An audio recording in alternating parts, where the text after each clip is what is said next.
I see that picture in my head all the time of that little boy in his white beanie, smiling and waving so happily.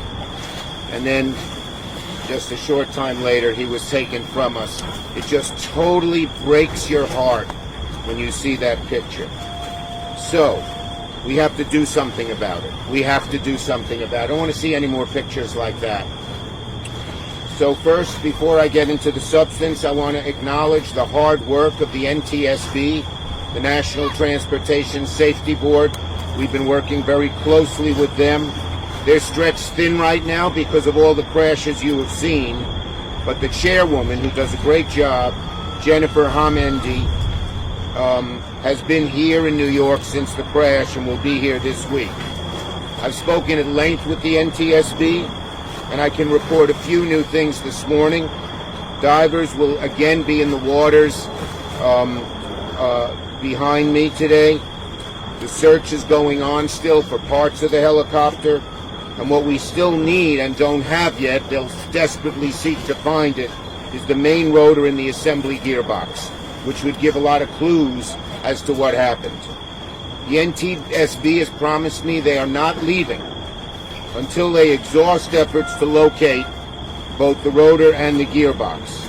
That's critical evidence as to what occurred.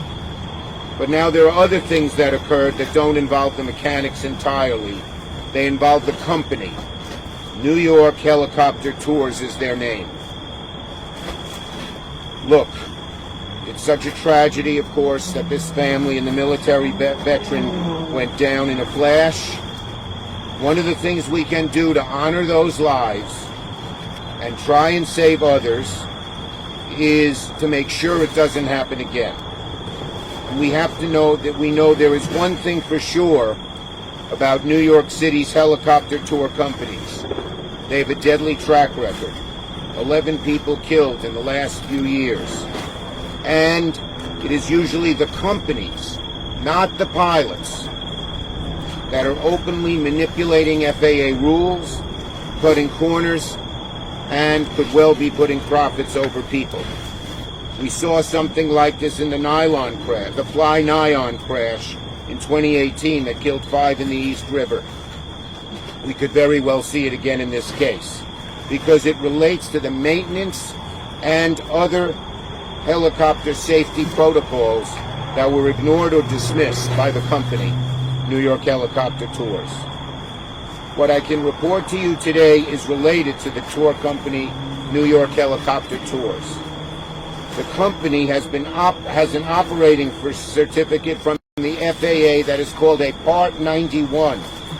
It does not require the entire team of people who oversee or fly the helicopter to have the level of training and experience that commercial and passenger helicopter companies have to have. Again, Part 91 license, which they used, they could have used a tougher one, the 135, but the 91 does not require the entire team of people who oversee or fly the helicopter to have the same level of training and experience. The company was operating under the lowest bar of safety. And across New York City, every single helicopter tour company has the same model, including Fly Nylon, which is the other one. And they're offering the same kind of, and Fly Nylon, listen to this, is offering the same kind of flights that just took the lives of these 6 people, but now, because of the crash, they're giving a 70% discount, a special. Outrageous. Outrageous.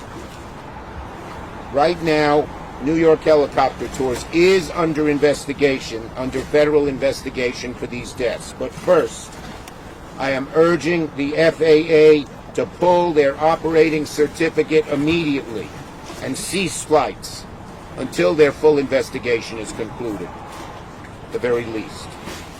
The FAA can take some action in the name of safety. They definitely should. Second, while the NTSB investigates yet another tour crash, the company's flights should cease. That's for first. Second, I'm also demanding that the FAA increase what are called ramp inspections at other metro area helicopter companies. At other helicopter tour companies, right. So I'm demanding the FAA increase what are called ramp inspections at other helicopter tour companies. A ramp inspection is a surprise inspection. They show up unannounced and check if things are on the level and the helicopters are doing the right thing. Helicopter ramp inspections, sometimes they call them ramp checks, are unscheduled inspections conducted by the FAA to ensure compliance with regulations and maintain safety. The inspections can happen at any time. They are not notified ahead of time so you can see what they're doing. It's sort of like meat inspections or food inspections where the inspectors show up unannounced to see if everything is on the level. Okay? These inspections, they focus. Okay. As everyone knows, I have a long history trying to raise alarm bells about helicopter companies, saving lives, holding helicopter tour companies to be accountable. A few years ago, they would fly with the doors off. Remember that? We got them to stop that. But the FAA has to do more. They must get serious about a culture of safety across the helicopter tour industry, and that overhauling safety standards of tour operators like New York Helicopter Tours and Fly Nyan is where to start right away. Passengers deserve one level of safety, whether it's a plane ticket or a flight tour. For passenger helicopters that go from one place to the other, and for flights, there's a higher level of safety than for these tours. That's got to change. It's got to have the same level of safety. Okay?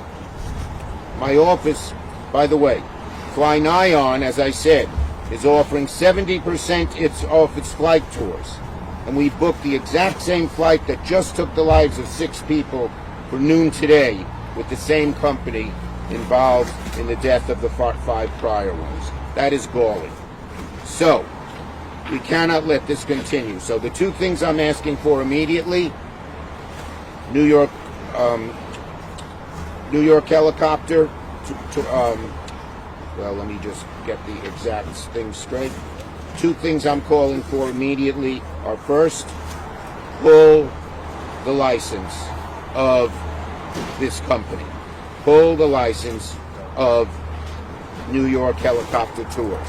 Second, increase the ramp inspections immediately. But after that, I want the FAA, when they put in general regulations, to do 4 things.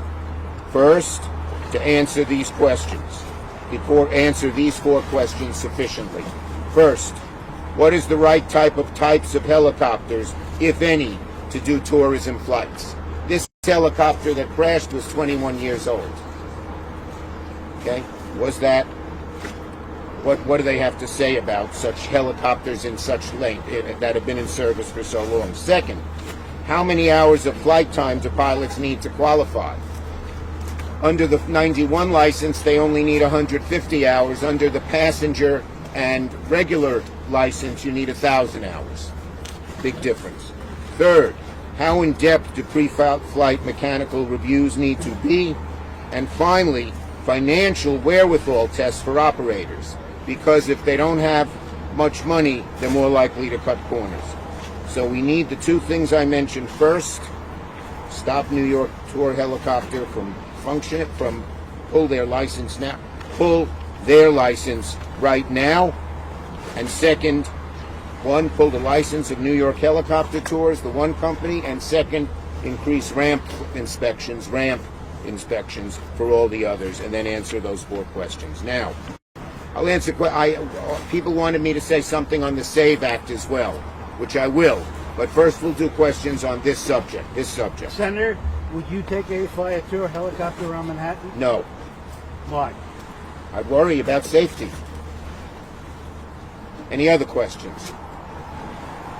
How can we push the FAA to monitor this? Well, we've talked to the FAA, and they do seem sympathetic to what we're asking for in terms of upgrading the licenses from a 91 to a 135. and we've told them these 4 things. I'm going to watch the FAA completely. I'm going to be on top of them to make sure they do the right thing. Okay? Okay. Let me talk about the SAVE Act. Okay? Oh, he has a chopper question. Chopper Is question. there any concern about what the FAA can actually get done under changes that have happened in the current administration? Look, this shouldn't be a political issue. In the past, when I pushed for safety in helicopters, it was bipartisan. Hopefully it'll be bipartisan again. Okay.